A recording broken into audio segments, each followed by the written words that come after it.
for their family, they bring that same level of passion to the work and the business value that you attempt to provide and drive within your company and for your customers.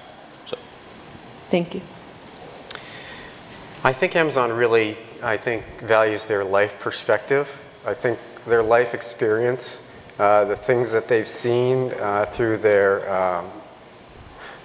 time in the military, has really just broadened them. You know, of course, many of them travel the world and manage difficult crises and, you know, deployments.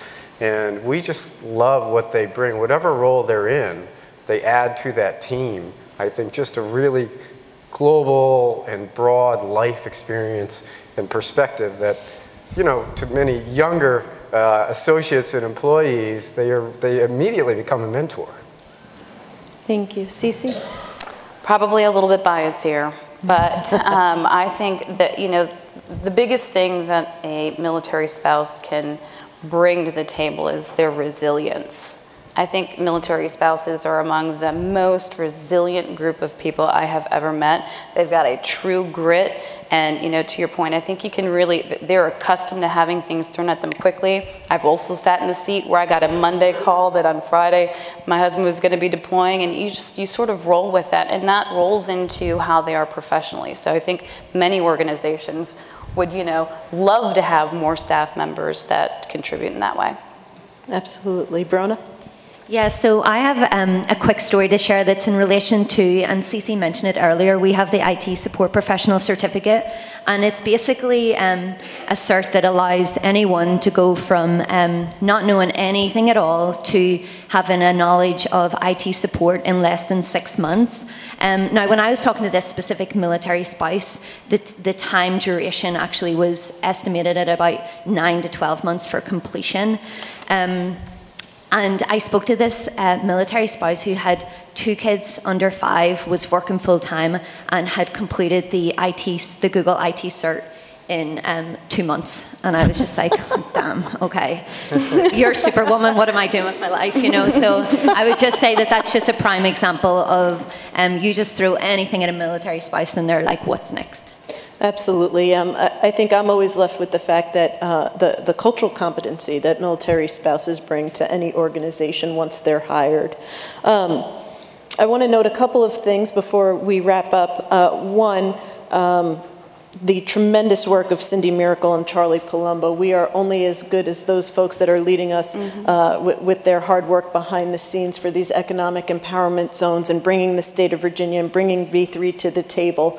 So I don't know where they're hiding today, but certainly want to thank them for their hard work and dedication to making this come to fruition. Thank you.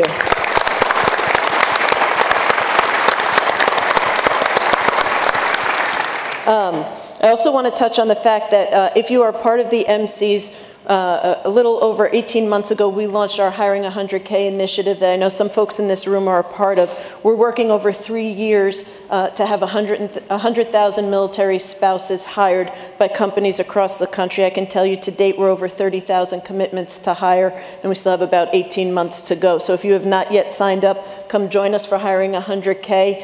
It is not hard to do. You just have to click and make a commitment. And for us, every hire counts. So whether you're hiring 1 military spouse or 500 military spouses, every single one counts. So small business all the way on up, you can play a role in that success. I do want to turn to the audience. We have some unbelievable minds up here and true leaders in this space. Does anybody have questions for the folks that are up here? Yes, in the back.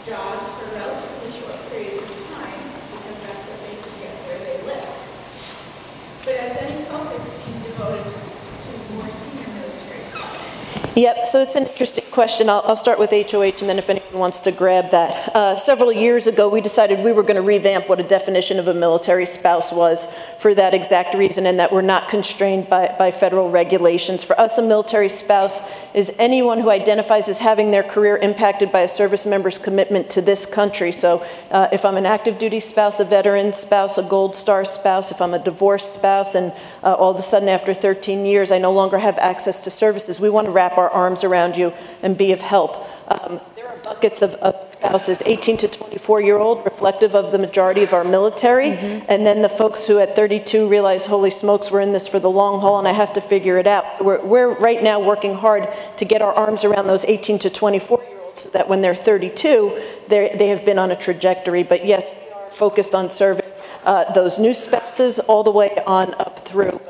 Don't know if anyone else wants to jump in and grab that about the seasoned military spouses like myself. I don't know that we don't have one yet, but it is on my roadmap. I mean, the Pentagon is putting out the My Step program where it really breaks down the different military spouse, the military spouse of, you know, the 18 to 24, and then the transitioning out, and then the ones that are kind of in the middle. So they're breaking out a bunch of different programs.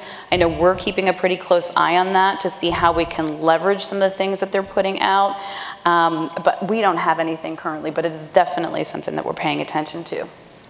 Liz, the one thing that I'll mention is, you know, the mentality we have is similar to veterans, meaning once a veteran, always a veteran. We feel the same way about military spouses. Once a military spouse, always a military spouse. So it doesn't matter that your spouse may have retired from the military and you are, you know, looking to continue your career or start a different point in your career.